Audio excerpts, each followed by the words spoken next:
So And Mike, the floor is yeah, yours. thank you. Okay, so yeah, thanks for joining.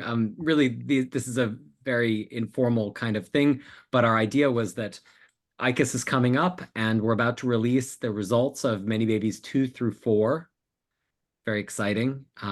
And so we're rapidly pushing into middle age or adolescence or whatever for this kind of a project. It's been a little while, and so we thought now was a really good time to think a bit about how the ManyBabies organization is serving the developmental science community, and um, what we should be doing in the future, basically.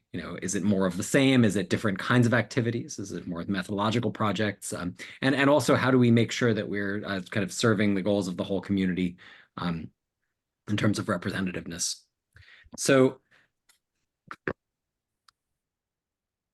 in the initial statement here of ManyBabies, we talked about assessing replicability for key findings, but then also measuring variability in those findings. These were conceptualized as experimental effects, and then creating standards for best practices to disseminate across the field. And even from the start, we conceptualized ManyBabies as not being about exact replication, that is, particularly taking one paradigm and then reproducing it exactly as published, but rather about these kind of best practices, adaptations, or updates. And that's always been true. We've never done just exactly what some previous paper has done. But these bullet points were really focused around replication, and maybe that should be part of our mission, but we also want to be open to other sources of data gathering or other methodological innovations. And in fact, we've gone in that direction. Okay, so one key piece of ManyBabies has been figuring out what to study. What if we're not just doing methods, are we studying particular phenomena? And so we, from the start, tried to balance theoretically central findings with feasibility and with opportunities beyond simple replication, with the idea that if we're going to spend realistically, between 3 and 5 years on a particular finding, it should have opportunities for broader study. And so the infant-directed speech preference was an example of this, where we were able to look at some methodological issues, some measurement type issues on test retest, longitudinal follow-up, native language variation, lots of different kind of questions layered on top of, is there an IDS preference, which is really just a binary issue. And so our model was this ego depletion registered report, but I think we decided pretty quickly to move perhaps beyond this particular kind of just straight replication model, and really think about kind of variability. So ManyBabies started 2015. And for that first starting point, we went through this consensus process where we voted on different findings or phenomena to look at. The IDS preference was the top, but actually abstract rules was one that became ManyBabies 3. And the Hamlin helper hinderer became ManyBabies 4. No specific theory of mind I don't see on here actually, but that oh no, Onishi became ManyBabies 2. So we really had a lot of the initial 4 studies in there, but chose to start with IDS preference for practical reasons, because we felt like it was a kind of going to show some interesting variability and also likely to be a phenomenon that we could measure. And that sort of set the tone, right? We're not going after findings. We were really interested in theoretically central findings. It's skepticism is not is not a sufficient motive for this level of work. I think we really need kind of clear theoretical opportunities. So that was the ManyBabies. Am I switching to you, Unsuk, or do I do 2 more? I do 2 more, right? Why don't you finish this timeline? Okay. So ManyBabies 1 already got a ton of contributors. That was amazing. It was just, 86 institutions total, including 68 or so collecting data. But things really expanded from there. So we started ManyBabies 2 quite quickly. ManyBabies 3 and 4 kind of started in 2017, with the 3 really kicking off later. And then in 2019, we made a call for contributions, which led to ManyBabies 5, as well as the birth of ManyBabies at Home because of the pandemic. This more methodologically leading project, and ManyBabies Demographics, which Leher led, and many webcams also kind of came out of ManyBabies at Home, as well as some kind of other more networky projects that have been part of our general goal of advancing team science and gaining a kind of a broader network of large-scale collaborations and sort of sharing expertise about how to run these large-scale collaborations. And then our most recent project is ManyBabies 6, which also came in not from that original call for contributions, but using the same kind of application we developed. So basically here we are, and we're trying to figure out, what do we do? Do we finish up what we've done and already proposed and go home, or do we put out another call for contributions, or are there methodological things we should be doing? That's really kind of where we are, I would say. So over to you, Ansak. So I told Mike to finish the timeline because I wasn't with ManyBabies at the time of its conception. I joined ManyBabies relatively late compared to other founding members. But I started with a MB1, and then later I had the great opportunity to join the governing member, where I was able to interact with the founding members and then core, the core members of this ManyBabies team more closely. So since I joined MB1, we grew a lot. So I think the size of the institutions have more than tripled. It started with 21 countries, and now it's 50 countries and represents all continents. Except Antarctica, I guess. So ManyBabies grew a lot, and then as Mike has pointed out, now we wanna think about the directions of what's the best direction we wanna go from here. So if we go to the next slide. So what makes ManyBabies unique? So we could talk about this from at least 4 perspectives. First of all, ManyBabies is it brings together the key tests of theory, methodological improvement. So as Mike mentioned, we do not replicate any particular previous study. We try to find out what's the best test design based on consensus. And then we try different methods. For example, at MB1, we tried 3 different methods in trying the IDS preferences. And then during the process, sometimes we land on methodological innovations. For example, during pandemic, we also had some studies that started on data collection using webcams, etc. And these consensus-based nature, practical nature also extends to naturally to the open science and highly supportive environment. And I should say I'm one of the ones who really highly benefited by joining this team about learning what's the best practice and all this kind of lessons and teachings from the peers that I can trust in the field. So we keep saying, we're consensus based, and I think the nature of our team is highlighted by having this inviting people to the town hall meetings over 2 different time zones already. So I think it is very clear from the meeting this meeting itself, and we are also radically collaborative and horizontal framework, and participation to ManyBabies projects give us a think of the opportunity to how to reward by participating in research projects. So for example, someone could become a co-author by contributing data without having to spend a lot of time, but someone could also be the leading role, but everybody collaborate to, in the end, produce that the solid work. And in that process, I think what's important for many of us to remember is that this is also a very great learning opportunity. And then for in that regard, small labs who do not have a lot of resources can also equally participate, because this participation does not necessarily require data collection, and they can even taking up on a leading role by volunteering for example, stimulus team or the analysis team, etc. And of course, after we collect a lot of data through collaboration of many different labs, as you can all imagine, with this large amount of data, there's always other questions that we can address besides the main question that started this project. So there has been quite a few spin-off projects. For example, from MB1, there's a lot of several spin-off projects that already got published.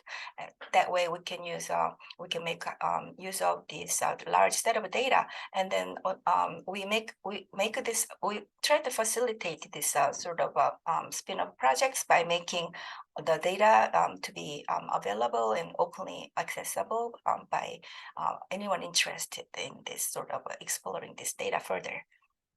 Yeah, next. So as we mentioned though earlier, about 10-year mark already, we have some challenges, including issues such as diversity. We have been trying to include diverse range of people on different regards. For example, at different roles like leadership, contributions, and project selection. And at this point, we would like to talk how we have been doing and what other efforts we can make to continue this effort. And then also that's directly linked to the question of funding, because some labs, even if they want to participate, we always really helps if we have a funding. And luckily some of our colleagues in Canada have taken initiative to collect more funding in this effort, and then we are hoping to have a final answer on that effort, but there's some promising progress on this regard. And finally, there's some ethics issues, because different countries and different continents have a different sentiment about sharing data across different countries and outside of their country, etc. So yeah, this has been another issue in our collaborative research. Next slide. Yeah, so that's about it about presentation. And now it's time for us to talk about the agenda we bring here. So some of these topics we're going to talk together is, as we have been kind of repeatedly talking about, where should ManyBabies go next in terms of individual projects as well as overall direction. And we have some other topics like, how should we make use of this large network of developmental scientists to make our field better. So maybe we could start from this, or we could start from backward, which is, how have you personally gotten from your engagement with ManyBabies? Like how you would like to, how would you like to get from it? So because we're a small bunch, thank you for getting the slide out of the way so we can talk face to face. So because we're a small group, maybe we can, I don't know, maybe I suggest we start from the last question about our personal experience of how we got, how you guys came here, how you guys got engaged to MB1. I mean, ManyBabies, if you have already gotten into any, involved in any projects, and your experience first, and then we could go from there. Great. Thanks, Unsuk and Mike, for that overview. And yeah, because we have a small group here, and we also, I don't want to put anyone on the spot, but we have a nice sort of diversity of engagement, like how people have engaged in ManyBabies or not yet. So it would be fun to hear from you all, if you're willing, maybe Lahair, if you wouldn't mind starting, talking about how you got involved in ManyBabies, and then like what sort of how you ended up leading a project. Yeah, these are great questions. I'm trying to cast my mind back to how I got involved. I think I heard, oh no, there was a call on a mail listserv looking for labs to participate. And so that's how I first got involved, especially through one of those open calls. And sorry, what was the second part of your question? Oh, I was just wondering how you got from sort of responding to an email on the listserv to ending up you led the ManyBabies demographic project. So I'm wondering how that progression happened. Yeah, so it was quite incremental. So I was on ManyBabies 1 and I just collected data and sent it in. And then sorry, I've lost track of the numbers, but then for the Gaze Following project, I took more of a role, and then I sort of stepped into the demographics.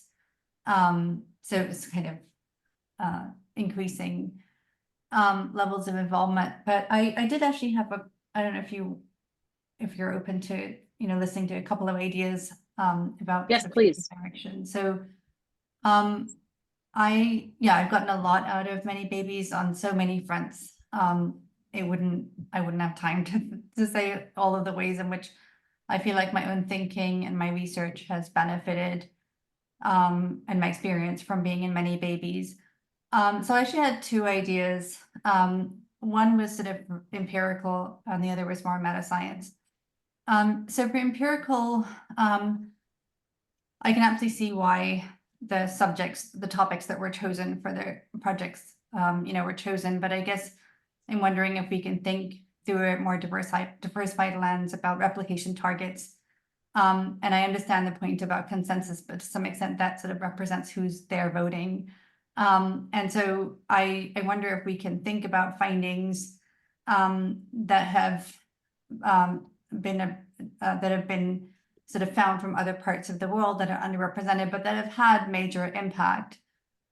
So one idea that comes to mind is some of Reiko Mazuka's work on perceptual narrowing with Asian languages, showing that with some similar phonetic contrasts, you don't see universal listening. You see infants sort of grow into sensitivity for native sound contrast. So that's something that I think if that was a replication target, I think it could be very informative. And so that was one idea, to sort of just think culturally about what are the next sort of set of replication targets. And then the second idea was more whether you would want to consider, partly because I've just seen so much change and growth in the sort of enterprise. If you would want to consider at this point on your 10th birthday, some kind of a monograph really to talk about what were the original goals, what was the impetus, and then to sort of summarize the individual projects from a reflective perspective. So what are the things that went well? What are the things that you might do differently? And then to really examine whether the original intended impact was achieved. So are people reusing data? Are they building consortia? But then there are all of these unintended sources of impact. So for example, for me, when I moved to Singapore, I think I really didn't have a peer network. I mean, because it's a city state and was at that time the only infant lab. So it was actually through ManyBabies 1 that my students were figuring out, oh, this is how other labs do things. And I think over time that can lead to some convergence and standardization across lab, which I think is good for our field. So what are some of the sort of collateral benefits or collateral impact that maybe wasn't part of the original plan? And sort of where you see this going in the future. I think that might be useful for the community. And then the last thing I wanted to say is I'm on one of the co-chairs for the infancy conference. So I think you brought this up as, so we tried to really think globally about infant development. And so we have a session that we plan on global perspectives. And the goal of that session is really to talk about what the study of infancy looks like around the world. So that might be a place to find ideas or additional yeah, targets that we might want to replicate. Yeah, I mean, Great. those are great ideas. Just to respond to a couple pieces there, I think it seems really quite reasonable to think about reassessing ManyBabies in light of some of the results from the next 3 projects, which will be released quite shortly. And also trying to figure out how much foreshadowing I'm supposed to do here. What our view of infancy is in light of those, in infancy research in light of those results. So I'm certainly personally struggling with that and thinking it through. So I love that idea and think that that could be a really nice thing to talk about in the ICAS pre-conference and related discussions. So we're going to share a whole bunch of there's going to be a little blitz session of all of the different spin-offs and also the reveal parties. I like your idea of these experimental effects that might be, that's a really interesting idea of thinking about perceptual narrowing. That could be really exciting. I want to throw out one of the tensions that I've been feeling is that to be more globally inclusive, often, the way developmental science is done is not via, in the global context, is not via like really tight experimental contrasts, but instead by, kind of observational studies that look at variation and kind of think about the way context affects variation. That's not where ManyBabies started. It started as replications of experimental effects, but you could imagine that there are kind of interesting observational studies that might gain more participation, in part because they don't require a very specific experimental procedure in a lab. So I think we've been struggling with whether projects should go through ManyBabies to do that. Like, we recently started a bilingual CDI group. This is really Julian Mayer pushing this, but I've been supporting it a little bit. And we decided not to go through ManyBabies in part because we hadn't yet had these conversations. We wanted to just ask people to contribute data to Word Bank through, but from multilingual CDIs, but we didn't go through ManyBabies in part because we were thinking, we haven't had this discussion. It's not a ManyBabies project. We're not bringing a proposal to the governing board. Let's just ask some researchers to get together and do this. That could be part of the identity of ManyBabies and facilitating other types of global developmental collaboration, but it doesn't have to be. So anyway, that's something that's very much on my mind as we think about what's next. I think that's I didn't know there was this group of people working that's loosely related, but not necessarily through ManyBabies, but which is great to hear, because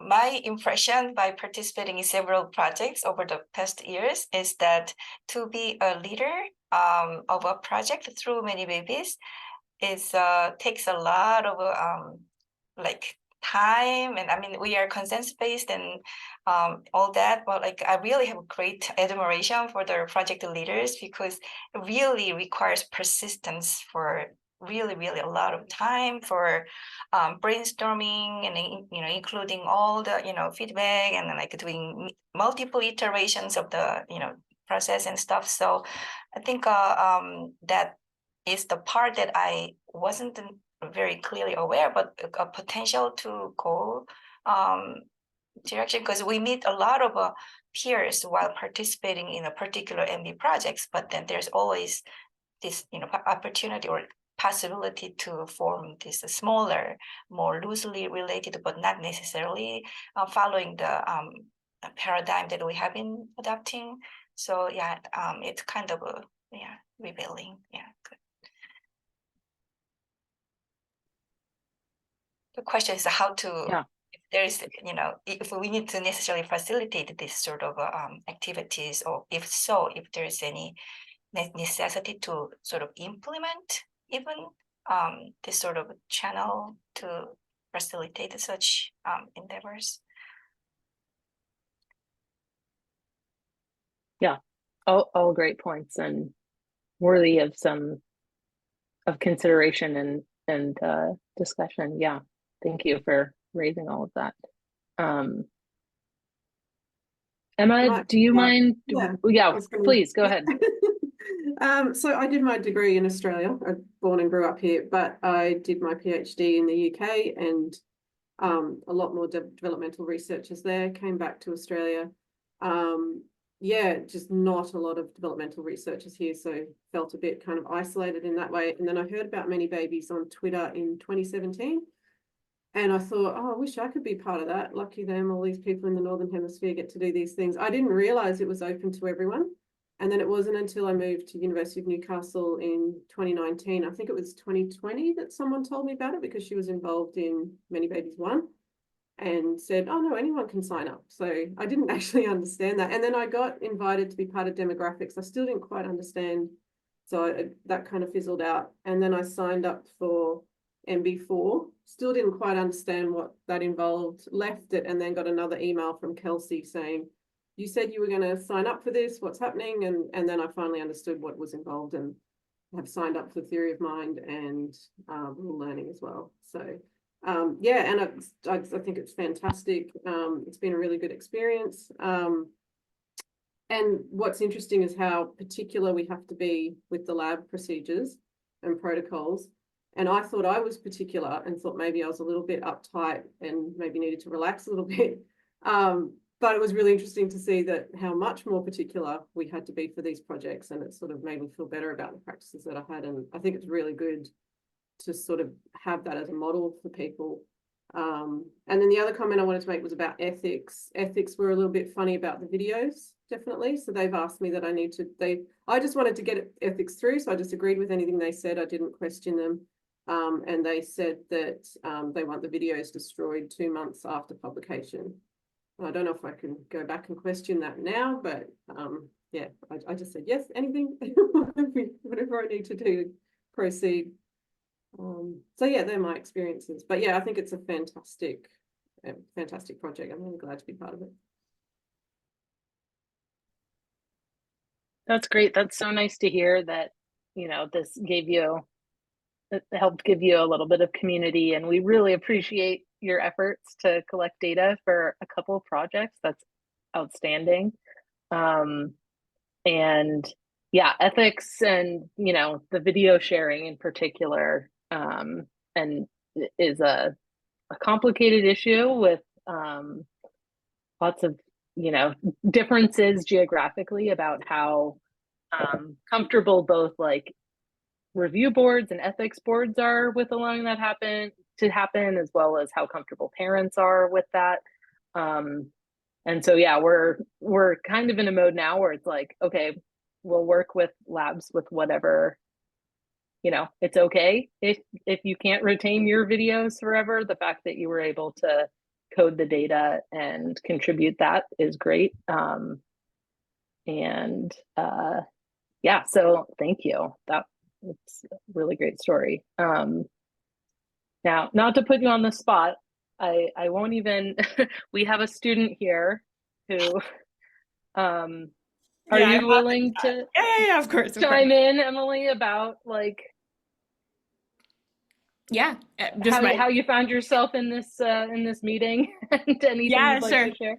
Yeah. No, I didn't realize it would be this small, but it's really nice to meet all of you. Yeah, I actually did all of the work for ManyBabies while I was a lab manager. So I'm now a first year grad student. But I collected all the data that my old lab contributed to MB2. I don't know, actually, like in the span of 1 month, because maybe similar to Emma, I also said I was going to do something and then kind of had it drop off, and then got an email from probably Kelsey or someone being like, is your data coming? So I was like, yes, it's coming. I really appreciated the opportunity, I think maybe speaking to what others have been saying, but I really appreciate the opportunity as a trainee to be able to contribute to these projects. I think I had a conversation with my old mentor about like the benefit of participating in something like this kind of early in one's like training, if they're interested in staying in developmental science, which I was or am. And so like, I appreciate that I could contribute in that way to these projects. I learned a lot for sure. That maybe speaking to the particulars that Emma was talking about in terms of like the ways in which the data are shared, even making that spreadsheet that we had to report the participant data in, all of these things were really useful for thinking about ways to make data more accessible and shareable, et cetera. I think maybe the thing that, so to back up, the way I heard about ManyBabies was my PI, Rebecca Sachs, and a couple of her grad students were on the like pre-registration or the development of the stimuli for MB2, and then the call for data came out. And so that's what I contributed for the lab. In terms of like just logistics about the ways in which ManyBabies has, or the way the data are collected from ManyBabies, is that most of the projects, with the exception of MB2, required eye trackers or being in person, as far as I could tell, which was maybe a limitation given the sort of current infrastructure we had in place at MIT at the time. There's only one lab that runs infants of the age that MB2 tests, and the eye trackers are somewhere in a closet and not really actively used because most of the data collection now happens online. So that came up as a challenge in getting involved, maybe in the sense that like I did collect the ManyBabies 2 data online. There was like an option to do both in person and online, and so obviously I opted for the online version. I'm sure it was certainly messier. Not quite sure what the status of the analysis is, and we got some foreshadowing, but yeah, that was sort of like the only option I had for contributing, which is totally fine. Totally understand why we would want to use the in-person eye tracking data, but maybe when I don't know how to like address that other than, if there was, I know there's other things about replicating things online. I think there was like webcams, ManyBabies webcams or something like that. That I probably would, are things that people who have mostly transitioned to online studies could probably participate in. But yeah, maybe just want to flag that as something that there might be more labs as we move out of the pandemic, and that we've all found online data to be relatively good, that it might get harder to continue or spreading the, diversity of labs that are contributing data when it's a lot of eye tracking stuff. Yeah, otherwise it was a really fun experience. And really rewarding as well. Great, thank you. Thanks for sharing. Yeah, I'm happy to hear. So you mentioned that, your advisor encouraged you to get involved and that you had that discussion.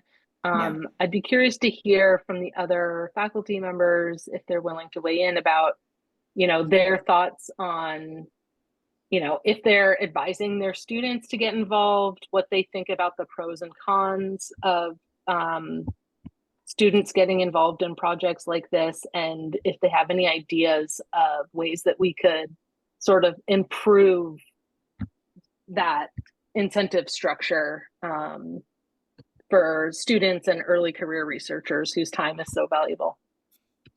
Sorry, I just wanted to jump in maybe just before the PI speak, just because I actually felt like as a lab manager, it was like the perfect scope to collect data for this type of thing, because the conceptualization was already done and the materials were like provided and stuff. So it was very much about like executing on tasks that I as lab manager was already currently doing. So folding that into my regular routine was actually relatively simple.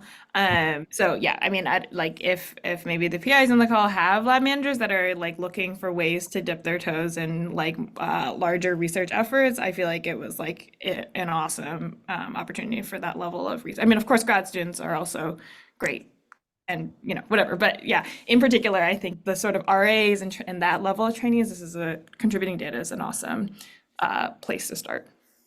I liked that it was an achievable number. I actually had someone say to me just after I joined ManyBabies, oh, it'll be difficult for you because you've got such a small lab. And I thought, oh, we only need to get 19 usable babies because it was 16 and then 3 pilots. I thought, I think we can achieve that. So I think having that option to have a smaller number definitely helped with being included. Great. Hi, Elisa, welcome.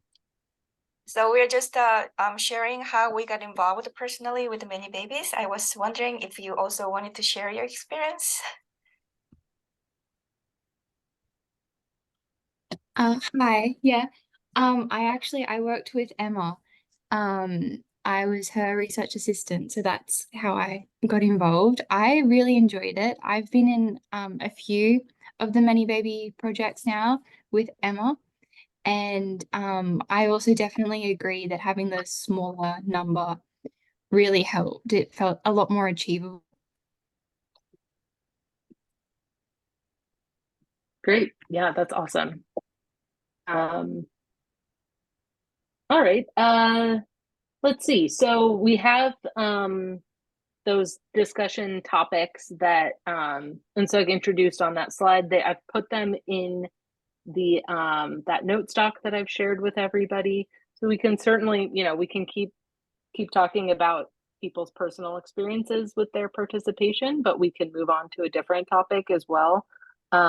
We've talked a little bit about some of these things, sort of our gaps in, are there any gaps in our, the way that we've been doing things that we could try to address with future projects, or thinking about ways to, diversify in terms of even the way that we're identifying potential projects and selecting the next topics. If people have ideas about how we could, different ideas for implementation, that's always welcome, or really anything else. Yeah, Emma, you put a note in the chat about teaching. I would love if you wouldn't mind weighing in on how you use ManyBabies in your teaching practices. I've heard from a number of folks that they use ManyBabies as an example. So I was thinking more just the understanding of the topic. So I would talk about theory of mind and social evaluation and things like that, rule learning, but just from a very textbook superficial way. But when you've actually had inside experience of taking part in those studies, you have a deeper level of understanding, and then that helps with the teaching as well. But yeah, definitely from a research methods point of view, I don't teach research methods, but I would probably, I have mentioned in my teaching that we have this ManyBabies consortium and that we've got labs all around the world contributing to this. And then I highlighted we've even got babies from Newcastle who are involved in contributing data, just to sort of give them an understanding that it's relevant to all babies around the world, not just, big labs in international spaces. Yeah, talking about the gaps, Lahir already mentioned the one great idea about the perception narrowing, but I guess what we mean by gaps, because there's a lot of research ideas and topics out there, but gap sort of sounds like there should be gotta be some things that's gotta be done, but it has not been done, and as if assuming there's an end goal.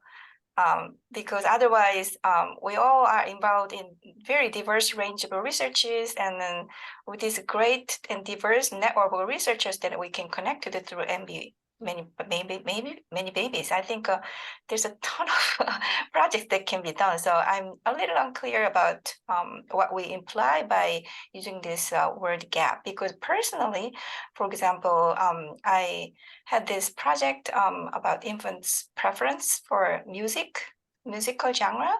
So I thought that was one of the perfect candidate to be done cross-culturally, because depending on what cultural environment you are in, your preference could be molded by your experience. Just like linguistic perceptual narrowing, a lot of infants in, for example, non-Western countries are in a bicultural environment because Western music rules over, but then we have a traditional music, etc.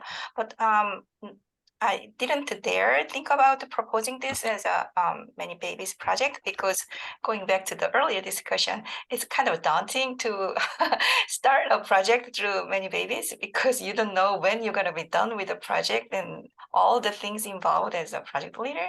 So there's that aspect. But sort of, going back to my initial question, what do we mean by gap? How does that tie in with the the philosophy or goals of the fundamental goals of ManyBabies? Yeah, really good question. And I think, yeah, so let's see. So I think when I'm saying gaps, I was thinking more in terms of it's kind of the point Mike touched on earlier, which is like, how are we like the you know the original founders of ManyBabies all came from, you know, North America and Western Europe, and the projects that have been chosen have been replications or, you know, follow-ups on phenomenon that originally came out of labs based in North America and Western Europe.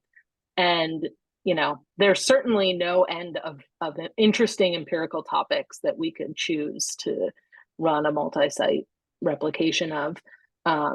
But, you know, should we be thinking more along the lines of expanding and doing something like Mike said, where look, and also what Lahir talked about in terms of looking at how infants are studied around the world, and should we be thinking about doing something that's more observational or you know, thinking about things in a lens that's not from this, you know, the North American or Western Europe based perspective, trying to broaden that. And then the point you made about thinking about questions that we might expect to differ by culture is a really interesting question that we haven't like explicitly attempted to do yet. You know, we've had sort of some supplemental analyses that will look at that, but we haven't necessarily had any projects where we expect the phenomena that we're studying to differ substantially across culture. And so that's another, so really it's like, how can we think about what we can accomplish with a network like ManyBabies global network that you can't do in a single lab study? How are we really leveraging both the spread of our network and the sort of size of sample sizes that we can collect to do things that only we can do, as opposed to just getting a really big sample size because we can. But it's like, what do we really need our network to do that we wouldn't be able to do otherwise? And so that's kind of what I'm hoping that we can get people thinking about. Does that make sense? Yeah, I have a couple of thoughts on that. So one is that I absolutely agree with what you said, and so for what it's worth, I thought that would be a really interesting topic. But I think that ultimately, when we build infant labs, you know, we're actually trying to capture processes that drive development in infants' natural ecologies, and for that to happen, I would hope that these behaviors that infants display and that we measure are robust to your sort of technology. But I mean, I think that requires some really careful thinking and creativity. But I think about multi-method convergence as something that, you know, to borrow from what you just said, Heidi, that goes beyond the large numbers and actually makes a conceptual contribution that we really can't make within a single lab. And so one idea is actually the distributional learning theory of how infants build phonetic categories. You can actually take distributions that exist in infant natural environments rather than have the familiarization take place in the lab and see if you see discrimination that aligns with that. But the second idea is thought that I had in response to what you said. And so is sort of what, I think how to phrase this. I think what standard of evidence are we looking for in terms of replication? So for example, I tried in Singapore to replicate the helper-hinderer paradigm, and I tested 100 babies and not one of them was reaching for these puppets, and actually got the stimuli from I was like, I wrote to her and I was like, what are you doing that I'm not aware of to get infants, you know, to reach for the puppets? And she said, which is really interesting to me, so when I was in New Haven, I had mostly white middle-class infants coming to the lab. And when I moved to Vancouver, I had more racially diverse infants, and East Asian infants didn't reach either. So it's a really interesting kind of anecdote in terms of what do we make of not just what infants are doing, but how they're expressing their behaviors. And like, I think we have an opportunity in ManyBabies to look at cultural variation around that issue of expression.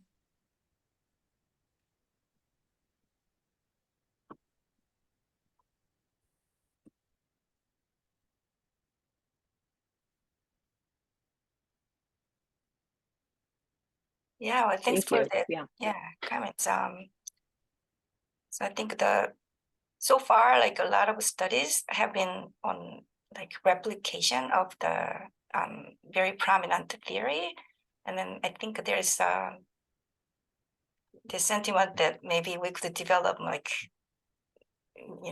testing different ideas and theories, taking this great network of diversity as a leveraging point and collecting. Yeah, so I think this given the interest of time, this could naturally lead to our next discussion topic, which is where the first question, where should ManyBabies go from here, and also how we could the second one, how should our network with developmental scientists evolve to help make the field better. Yeah, and also meaning everything, but like how we could do better to include the scientists from more diverse communities. So we could, So, I mean, for direction, I already kind of alluded to it, but like I think we could maybe go beyond what we have been doing, like, what the beyond replication, more like exploratory sort of studies would be rewarding, given the network of researchers from diverse communities. Yeah.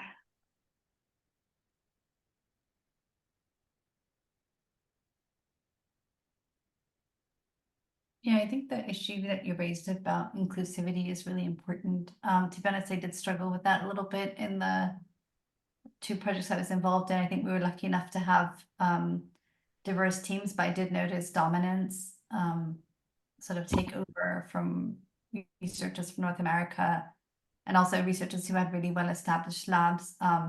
So even though there was representation, there wasn't a sort of equal participation. I don't really have a solution. I'm just saying that that's something I sort of struggled with, and I wondered how to, have a flatter structure in how decisions are made and how discussions take place. So that's one thing I would love to discuss at some point. Right. So I found some common sort of sentiment that we have among this group of participants, which is Lahir mentioned, you're one of the only developmental labs when you went to Singapore. And then Emma also said there wasn't a lot of developmental scientists, and me too. I didn't have people to ask how to build the labs when I first came to Korea. If I were in North America, I could have invited a colleague to come over and then help me to make sure what I'm doing is right. But then I didn't have anyone to invite. So in that regards, I think ManyBabies has benefited people who are sort of scattered, not in a that dense cluster of researchers, but sort of rather isolated in different areas. So I think there's a lot of other researchers out there that are like in this kind of situations. So I think the question is how to get them involved into this network, or do they, provided they are interested but still are didn't have the momentum to plug in. So from my perspective, doing like infant research labs, requires people, this is a common assumption. You require a research space and a research assistant. And these are the major blocks for you, even if you have interest to get started on this. But then I think methodological innovations being made recently, like for example, collecting data using webcams does not necessarily require to have a lab space or research.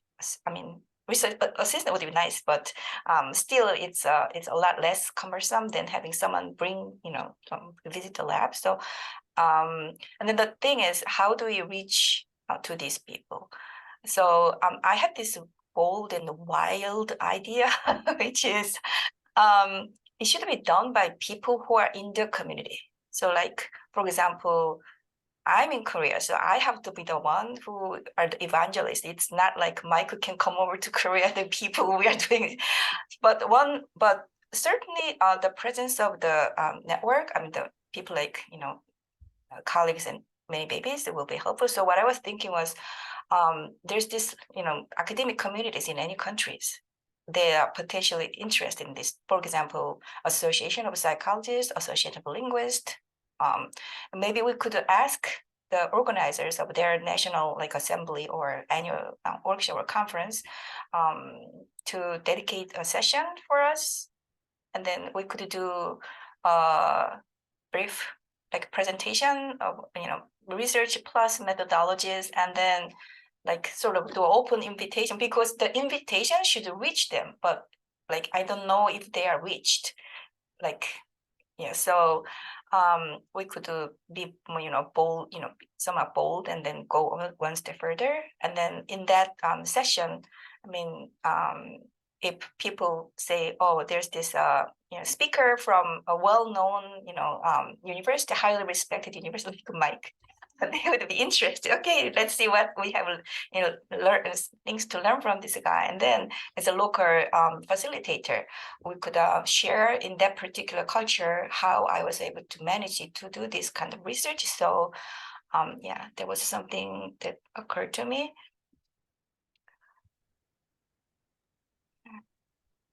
Yeah, that's a great idea. And yeah, as you know, you mentioned earlier about the kind of heroic efforts that the Canadian members of the governing board have gone to with their funding application. And part of that application, if it's successful, fingers crossed, one of the proposals in there was to fund sort of regional outreach directors who could do exactly the work that you're doing, that you're talking about on SOC, where it's interfacing with local communities, trying to organize those events and get compensated for it in some way. Because yeah, that as we mentioned at the beginning, that tie between these efforts to bring more people into the fold, but without being able to provide any compensation is really tough, right? When we're asking people to volunteer their time, it's really hard to do that when you're working really hard just to build up the infrastructure to do your own work. But that's really great. I love that. But We only have a couple minutes left. Yeah, well, here, please go ahead. I mean, I think that's a really important point that, well, I guess I'm speaking not from NSF, just personal conversation, that I realized that, the funding model remains fairly traditional, and our science is kind of opening up and evolving and thinking in much broader ways about, what is good science, what should we be looking to do. But I think our funding structures, at least in the US, haven't necessarily caught up with that. And I think that's a really important conversation to have internally about why there isn't more kind of interlocking. Because I think you're right, how do you diversify if there isn't a clear funding stream? Yeah, a topic that we'll continue talking about and bringing up, and hopefully you'll tell everyone who's on a funding has any power over funding to help us with these efforts. So I'll end it. We're at time, but if anybody has any last things they want to chime in before we part ways. I'll just say I'm really intrigued by Laher's suggestion about thinking about ways that infants might reflect the statistical structure of their environments, and whether there are findings that might reflect that variability, where we could measure things about the environment and see those in kids' behaviors. That would be very exciting. So something fun to brainstorm about in the future. I also Yeah, like love that. narrowing Love that. idea. I was just saying, I like the conceptual narrowing idea. Mm-hmm. Yeah, I mean, those things are related, right? Depending, that's a feature of the environment. If you're growing up in a in a multilingual environment, maybe you don't show that same narrowing as, you know, kids who are in more predominantly monolingual or even bilingual environments. Anyway, yeah, I love that idea. I think that's a great place for us to end. I really want to thank those of you who came for this really wonderful discussion. We'll look forward to continuing it. We're going to talk about some of the what we've talked about here will shape some of our discussion at our ICAS pre-conference on July 8th. So if you're going to be at ICAS, please join us there. And with that, I will say thank you. And is it too late to Sorry? join that lecture? Is it too late Nope. to join the? You just have to register through the ICAS registration. I think if you've already registered, you can add it on. Okay. Yeah, please do join us. Okay. It's going to be a lot of fun. I think you can do it. I'll check, but I can check. I think you can do it Oh, on yeah. site as well. We have an expert here. Well, Or don't don't tell the hair I said this, and I am still recording, but just show up. We'll let you in. That's what I'm planning to do. Listen, I'm taking some sort of privilege. I didn't just say that.